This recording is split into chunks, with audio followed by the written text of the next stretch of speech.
பூக்களின் வாசம் உனக்கு சிறை பிடிப்பேன். உலர்ந்த மேகத்தை கொண்டு நிலவில் கரை துடைப்பேன்.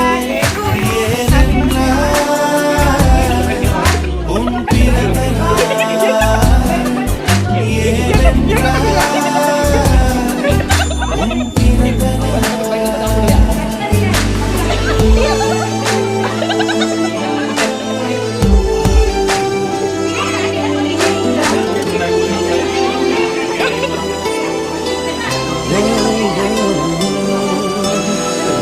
கிளை ஒன்றில் மேடை அமைத்து ஒளி வாங்கி கையில் கொடுத்து பறவைகளை பாடச் செய்வேன்.